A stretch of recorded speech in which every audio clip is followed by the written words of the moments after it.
છું ધ્વનિ। અત્યારે હાલ દિલ્હીથી કેજરીવાલ સંબોધન કરી રહ્યા છે। આવો सीधा चाहिए ત્યાં। तो सारे ठेके दे दिए, अब राज्यों के ठेके भी देने हैं उनको, इसलिए इनको डबल मिलने की डबल लूट की सरकार चाहिए इन लोगों को।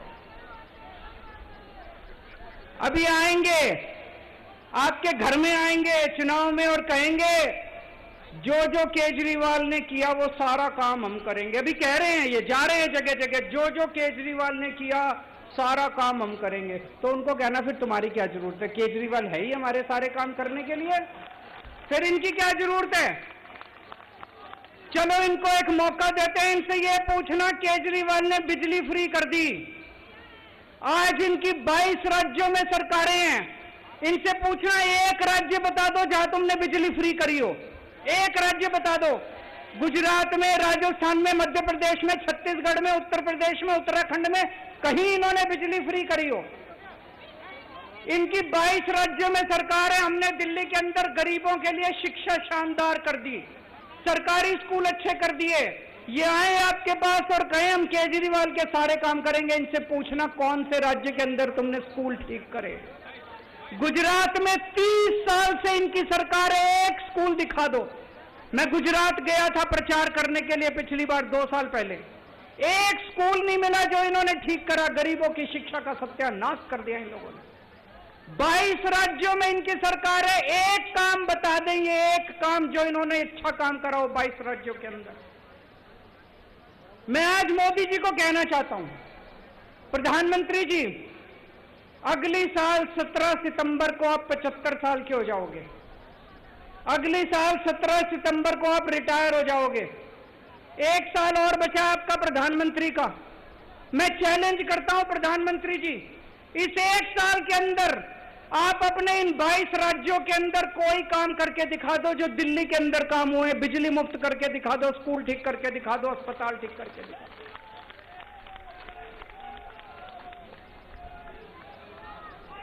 लोग ये कह रहे हैं 10 साल हो गए मोदी जी को राज करते करते, 10 साल में इन्होंने कुछ नहीं करा।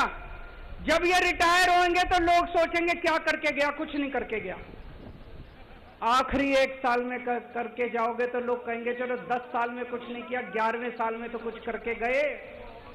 आज मैं मोदी जी को कहता हूं, चलो कुछ नहीं, एक ही काम कर दो। फरवरी में दिल्ली के चुनाव हैं, फरवरी के पहले इन 22 के 22 राज्यों में बिजली मुफ्त कर दो। दिल्ली के चुनाव में मोदी जी का प्रचार करूंगा मैं। इन 22 राज्यों के अंदर आप बिजली मुफ्त करके दिखा दो, जैसे दिल्ली में हमने दिल्ली के लोगों की बिजली मुफ्त करी है। आपका प्रचार केजरीवाल करेगा दिल्ली के अंदर। आज दिल्ली में कानून व्यवस्था, दोस्तों मैं आपसे ईमानदारी से पूछना चाह रहा हूं, चारों तरफ ऐसा माहौल हो रहा है, रोज गोलियां चल रही हैं दिल्ली में, बड़े बड़े गैंगस्टरों ने अपने ठिकाने बना लिए दिल्ली के अंदर। अखबारों में तो 2-4 खबरें ही छपती हैं, गांव देहात दिल्ली का है जो उधर निकल जाओ इतना क्राइम हो गया, इतना अपराध हो गया। मैं लेके आया हूं आज खूब सारे। 4 अक्टूबर को खड्डा कॉलोनी, दक्षिण दिल्ली जैतपुर में नीमा हॉस्पिटल में एक 49 साल के डॉक्टर की हत्या कर दी गई गोली मार के। 30 सितंबर को उत्तम नगर में भारतीय जनता पार्टी के नेता रमनजीत सिंह की गाड़ी के ऊपर गोलियां चलाई गई।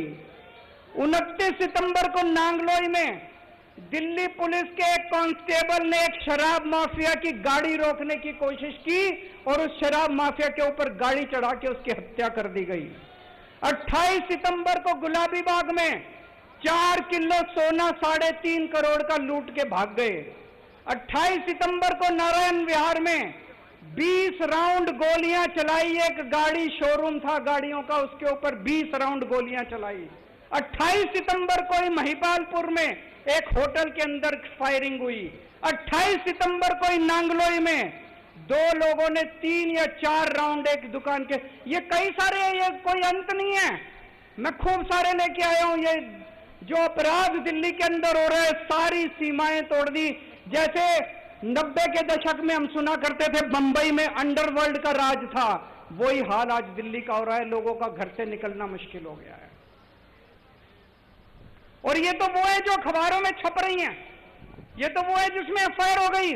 मैं आपसे पूछना चाहता हूं, कितनी ऐसी घटनाएं हैं जो पुलिस के पास जाती नहीं है या पुलिस एफआईआर ही नहीं करती? कितनी घटनाएं ऐसी हैं? दिल्ली के अंदर आज आम आदमी का सुरक्षित जीना मुश्किल हो गया है। दिल्ली पुलिस इनके पास है, सुरक्षा व्यवस्था इनके पास है। क्या कर रही है बीजेपी? क्या कर रही थी बीजेपी जब ये फायरिंग हो रही थी? क्या कर रही है बीजेपी जब ये सारी घटनाएं हो रही हैं? बीजेपी दिल्ली सरकार के काम रोकने की कोशिश कर रही है, बस ये करती है। उनको एक ही काम दिया था आप लोगों ने कि दिल्ली की सुरक्षा व्यवस्था संभालो, वो तो इनसे संभलती नहीं। जो काम इन लोगों को दिया गया वो काम तो ये करते नहीं, लेकिन वो दिल्ली सरकार के काम, वो बस मार्शल रोकने की कोशिश करते हैं। बसों के अंदर इनको क्या पता बसों में कैसे यात्रा होती है। राजनीति में आने के पहले मैं 10 साल दिल्ली की झुग्गियों में रहा था, बसों में रोज आया जाया करता था। बसों में 10 साल तक दिल्ली की बसों में मैंने भी खाद छानी है, मुझे पता है कि दिल्ली की बसों में क्या व्यवस्था होती है। एक महिला जब दिल्ली की बस में चढ़ती है, अगर उसे बैठने को सीट ना मिले तो मैं जानता हूं उसके साथ किस तरह का व्यवहार किया जाता है। इधर से कोई छेड़ता है, उधर से कोई छेड़ता है, इधर से कोई उसको तंग करता है।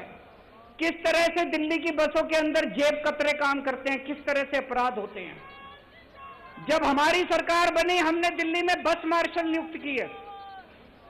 बस मार्शल जब से नियुक्त किए, मेरे को चारों तरफ से पता चलने लगा महिलाएं अब अपने आप को सुरक्षित महसूस कर रही हैं। अगर किसी बस के अंदर कोई मन चला, कोई गलत आदमी किसी महिला को छेड़ता था, वो जोर से शोर मचाती थी, बस मार्शल उसको तुरंत आके दबोच लेते थे और उसको पुलिस थाने ले जाते थे। कितने ऐसे मौके हैं, मेरे को पता है हमारे बस मार्शलों ने कितने अपराध रोके हैं, कितने जेब कतरे पकड़े हैं। एक बार तो एक छोटा सा बच्चा, 4 साल का बच्चा, उसको किडनैप करके ले जा रहे थे कुछ लोग। वो बच्चा बुरी तरह से रो रहा था। बस मार्शल को शक हुआ कुछ तो गड़बड़ है। वो एक स्टॉप पे उतरा, एक आदमी उस बच्चे को लेके, वो बस मार्शल उसके पीछे पीछे उतर गया और उसको रेलवे स्टेशन तक उसका पीछा किया। तब पता चला वो बच्चे को किडनैप करके ले जा रहा था। हमारे बस मार्शल ने उस किडनैपर को पकड़ के और उसको, बच्चे को, अपने माँ बाप को लौटाया। अरे तुमसे तो नहीं संभल रही दिल्ली की सुरक्षा व्यवस्था। अगर कोई दूसरा अच्छे काम कर रहा है उसको तो मत रोको यार। अगर हमने दिल्ली की बसों में सुरक्षित व्यवस्था ठीक की थी, तुम्हें ये पूरी दिल्ली के अंदर करनी चाहिए थी। तुमने बसों के अंदर भी बंद कर दी, शर्म आनी चाहिए तुम लोगों को। इन्होंने बस मार्शल 1 साल हो गया दिल्ली के अंदर बंद किए हुए। 3-4 बार तो मैं दिल्ली के एलजी के पास होके आया, मैंने दिल्ली के एलजी के पैर पकड़े, मैंने कहा ये बस मार्शल बंद मत करो। एक तरफ इन्होंने दिल्ली में बसों के अंदर महिलाओं को सुरक्षित कर दिया, यात्रियों को सुरक्षित कर दिया। दूसरी तरफ ये बस मार्शल कौन है? ये गरीब बच्चे हैं बेचारे। 15-15 हजार रुपए मिलते हैं इनको महीने के। अरे 15 हजार रुपए में आजकल कौन नौकरी करता है? गरीब आदमी तो नौकरी करता है। कोई इनका बीजेपी के नेताओं का बच्चा तो नौकरी नहीं करता बस मार्शल की, गरीब आदमी तो नौकरी करता है। बहन जी गलत तो नहीं कह रहा? गरीब आदमी तो नौकरी करता है। इन 10,000 बस मार्शल की नौकरी छीन ली इन लोगों ने। और कितनी नौटंकी कर रहे हैं, कितना झूठ बोल रहे हैं। कभी कहते हैं कैबिनेट नोट पास नहीं किया, कभी कहते हैं फलाना नोट पास नहीं किया, तो ये नहीं किया। कल हमारी सारी कैबिनेट बैठ गई इनके साथ। आतिशी जी, सौरभ भारद्वाज, ये हमारे सारे मंत्री बैठ गए। बोले बताओ कहां साइन करने हैं? बोले कैबिनेट नोट पास करो। इन्होंने कैबिनेट नोट बना दिया। તો અરવિંદ કેજરીવાલ અત્યારે હાલ સંબોધન કરી રહ્યા હતા કાયદો વ્યવસ્થાની સ્થિતિને લઈ અને દિલ્હી માટે તેઓ ફરી એક વખત સવાલ ઉઠાવતા